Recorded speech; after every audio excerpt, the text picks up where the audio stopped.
Hello everyone, আসসালামু আলাইকুম। কেমন আছেন সবাই? আই হোপ সবাই অনেক বেশি ভালো আছেন। আমরাও আলহামদুলিল্লাহ অনেক ভালো আছি।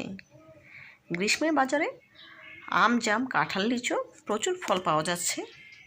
আজ আপনাদের সাথে লিচুর একটি ড্রিঙ্কস তৈরি করে শেয়ার করব।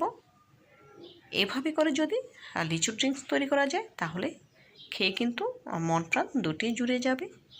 তো বন্ধুরা, কথা না বাড়িয়ে চলুন লিচুর ড্রিঙ্কস বা লিচুর জুস তৈরি করার জন্য মূল প্রস্তুত প্রণালীতে যাওয়া যাক। লিচুর জুস তৈরি করার জন্য এখানে বেশ কিছু লিচু নিয়েছি। এখন এখান থেকে প্রায় 20 থেকে 25টির মতো লিচুর খোসা ছাড়িয়ে নেব।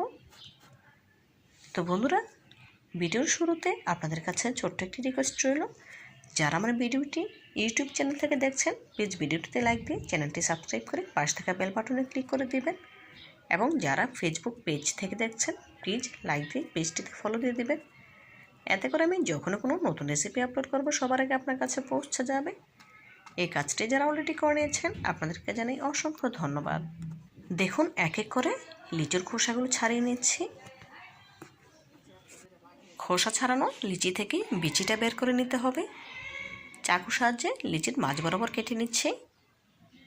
এখন ভেতর থেকে বিচিটা বের করে নেব। এইভাবে করে একই প্রসেসে সবগুলো লিচির বিচি ছাড়িয়ে নিতে হবে।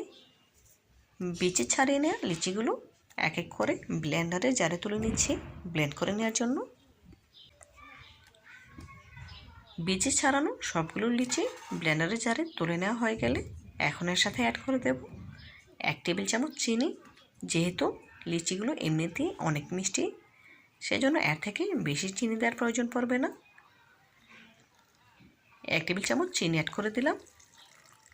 দেব 1 টেবিল চামচ লেবুর রস। অবশ্যই লিচির জুসে লেবুর রস দেওয়ার চেষ্টা করবেন, এতে করে খেতে অনেক বেশি ভালো লাগবে। দিয়ে দিলাম 1 কাপ পানি। এখন খুব ভালোভাবে ব্লেন্ড করে নিতে হবে। ব্লেন্ড করে নেওয়া হয়ে গিয়েছে। এখন একটি ছাঁকনিতে তুলে ছেঁকে নিচ্ছি। এভাবে করে ছেঁকে নিলে জুসটা খেতে অনেক বেশি ভালো লাগবে। খাওয়ার সময় মুখে কোনো দানাদার অংশ পড়বে না, খুবই স্মুথ হবে। দেখুন ছেঁকে নেওয়া হয়ে গিয়েছে। অবশিষ্ট যে দানাদার অংশগুলো রয়ে গিয়েছে সেগুলো এখন ফেলে দেব। লিচির ড্রিঙ্কস বা জুস তৈরি করা কমপ্লিট। এখন সার্ভিং গ্লাসে সার্ভ করে নেব।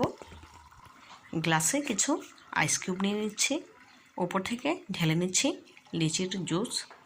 এখানে প্রায় 1.5 গ্লাসের মতো লিচির জুস হয়েছে। সম্পূর্ণটাই ঢেলে নিয়েছি।